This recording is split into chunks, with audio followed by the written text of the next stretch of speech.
super speed, or if you had like wings or something, anything like that, I would say probably impenetrable, like would be my go-to, because it's like kind of like Cage or Colossus. Think of Luke Cage, like nothing can really hurt him. You know what I mean? Or even Colossus, like metal. Right. But I mean, like, just think of Juggernaut. I would love to just walk around with nothing being able to like stop. You know what I mean? Right. And like even Juggernaut when he's not in like his rage mode, whenever he's depicted, he's just kind of like doing what he wants and nothing bothers him. He's kind of very carefree until somebody's trying to fuck up his rotation. Charles. But you know what I mean? But usually, like people are like, "Oh, it's Juggernaut, blow him up," and he's just walking around with like a calm face, just like, "Get out of my way." All my beers, I'm the Juggernaut, bitch. But if it was anything like completely like anything holds barred, I'd say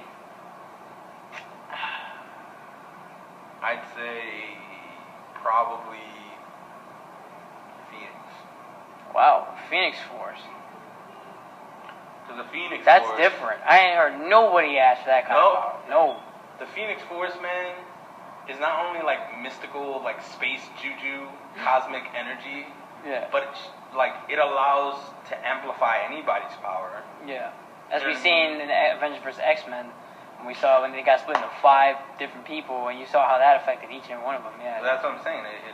It can it gives you extra powers. You know what I mean? Like it's non-stop. And it's really hard to see anybody with the Phoenix Force actually get taken down, and usually if you see the depictions of them, it takes like 20 people to stop one person with the Phoenix Force. It took Avengers a whole bunch of Avengers to fight Cyclops with the Phoenix Force. You know what I mean? And that right there, if that could just amplify me times 100, in a heartbeat, I'd do it. Wow, usually whenever I think of powers, I always think of them in a practical, like, day-to-day type of thing. Well, that's why I asked both of them. I was like, practical, like, day-to-day. And then something just really, like, crazy. Because I know for me, and I always say this a lot, like, to people, my day-to-day thing would be teleportation. You just teleport anywhere I need to be, anywhere around the world, because one thing people say is like, no, you're always late, man. Well, and I'm like, well, I'm not always late. And they're like, yeah. But 9 times out of 10, you're kind of late. And I'm like, I'm only late like 5 minutes. Teleporting or super speed, they're always convenient. But when you think of the other powers in comparison, it's like, it's like the nothing. Flash, like if the Flash was to go up against the Juggernaut, like, the Juggernaut would just stand there and wait. I mean, that's why for me, I think if it was, and then for the, like, aside from the day-to-day, which we know is teleportation, whatever, but on a day-to-day type of basis, I would probably want, like, I'd say more like Aqualad's or Aquaman's kind of powers, actually. And the reason why I say this is because, like, A, you can swim, B, the Earth is filled with, like, mostly by the ocean. You mean 75% water? 75% water. And he can live on both and control water and control fish. And he has the power of Poseidon. And he has a hot wife, Mara. I mean, come on. And in addition, also, I mean, people undermine Aquaman. Like, he's really powerful. You can go toe-to-toe with Superman, really.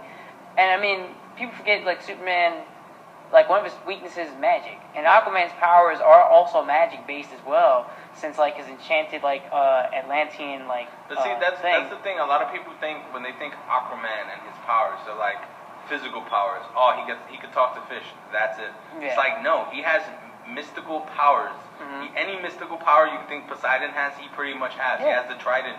Like, and he has superhuman strength too. So I mean, like, he could go toe to toe with Superman and beat the shit out of him. The only difference is that, like, obviously Superman, we all know, is a little overpowered, and I can admit that at times. But if Superman wasn't around, paradox, bro. That's it. Flashpoint paradox. He violates everybody. Aquaman whooped everybody's ass. Dude, especially in the animation, he cuts him out of a fucking Cerberus and just starts wailing on people. Like, man. Like, and they never show Aquaman to his full potential like that. So that's why Jeff Johns, I mean, he wasn't the first guy to make Aquaman cool, but he definitely was the guy who made Aquaman relatively cool to this day. But I just thought... Except 90s. Yeah, 90s hook hand Aquaman He was badass. He was badass. But my thing is with him, I think it's just because also it's good as a practical superpower and it's cool as a superpower because it's like his super strength still applies wherever he goes. Maybe for a certain period of time, but as long as he still like, can retain things. And if he's drowning somewhere, he's not gonna drown, so it'll be fine. I'm like, when people die from drowning on every day, people die every day, But I don't want to rush you, but how many questions you got? Oh, I got about like 4 more questions. That's about it. All right, cool. So we're good. I gotta go to class though. No, that's okay. I got you. So, all right. The other questions is, what is your artistic flaws, or do you have any artistic regrets? Artistic regrets.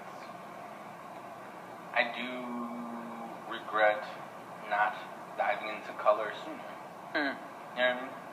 Because color's like a big problem. Right. So like I do regret not like taking the chances, and most of it is because I didn't like I like solid. Like I like using markers.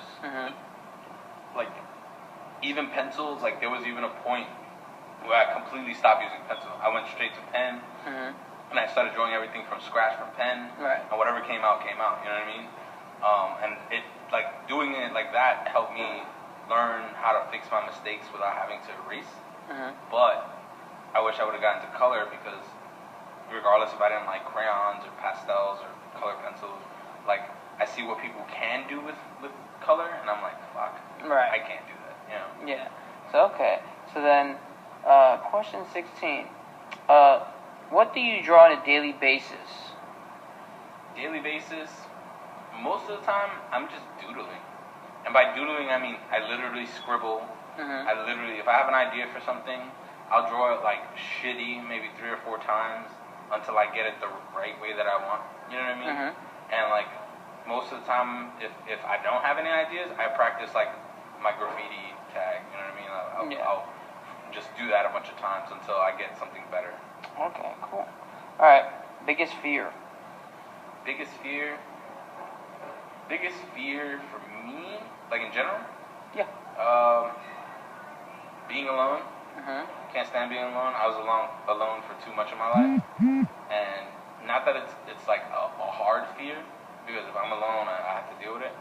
But it's fearful for me because like the idea of not having somebody else, you know what I mean, in your, like, not having someone else to kind of validate anything that I'm doing kind of sucks. You know what I mean? Right. Like, I hate doing stuff and it'd be pointless. Like, pointless shit pisses me off. So if I'm doing anything for anybody, especially even now when I'm like doing stuff for someone, like if they're not actively there with me, like telling me what they want, I get not scared, but I get worried. Like, fuck, you sure you like this? Are you sure this is good? You know what I mean? Because not that I need the reassurance, but like maybe I'm a little bit more scared of failing. You know what I mean? Right. People. Yeah. Like myself, I don't give a shit. Like I can fail myself a million times over, but to fail somebody else, especially if somebody wants me to do something for them, and I know I can do it, but if I fail for whatever reason, that I'm scared of that. Like I don't want that to happen. Right. It sucks. Makes sense. Closing statement.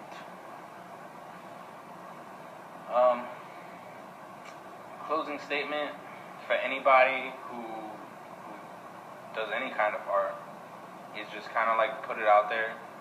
And like I know we talked about like the kind of like being scared, what could be taken from you, this and the third.